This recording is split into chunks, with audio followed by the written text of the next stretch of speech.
అనే కదా చెప్పాను. ఇక నుంచి కథల్లో అంటావు. రెండోసారి వినే అలవాటు నీకున్నా చెప్పే అలవాటు నాకు లేదు. ఓహో, అయితే నేను అనుకున్నది చేసేయడం తప్ప వెనక్కి తగ్గటం నాకు అలవాట్లేదు. తలుపులు వేసేస్తావేంటి అక్క? నైట్ అంతా మొగుడు బెళ్ళాలు దోమలకి సలికి బలవని. అక్కవి కవే, నువ్వు కుక్కవి.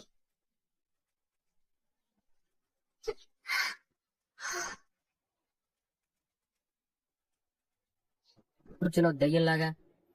పని పాట లేక రాక్షసుల కోసం వెయిటింగ్ చేస్తున్నాను. నీకు బుర్ర లోపల బాగా ముదిరిపోతుంది, అందుకే అడ్డదిడ్డంగా వంకర టింకరగా సమాధానం చెప్తున్నావు. వస్తువులు ఇలాగే సమాధానం చెప్తాయి నీలాంటి. బాబోయ్, ఇంకా అనలేదేంటా అనుకుంటున్నాను, అనేసావు. అమ్మ గండు చీమ, నీ సాధింపులతో తాలింపేసింది చాలు.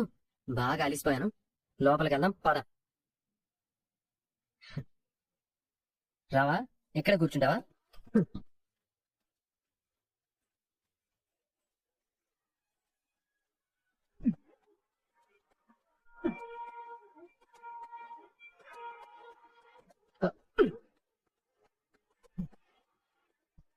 ఇదేంటి డోర్ ఓపెన్ అవ్వట్లేదు? కొంప తీసి గడి పెట్టారా ఏంటి? తాళం వేశారు. తాళం వేశారా? ఎందుకు? నీకేమైనా మతి మరిపా? ఈ ఇంటి పెత్తనాన్ని కొత్తగా తీసుకున్న మీ పెద్దదినా, అదే రాజమాత వల్లిదేవి గారు ఉదయం చెప్పిన రూల్స్ ని మర్చిపోయావా?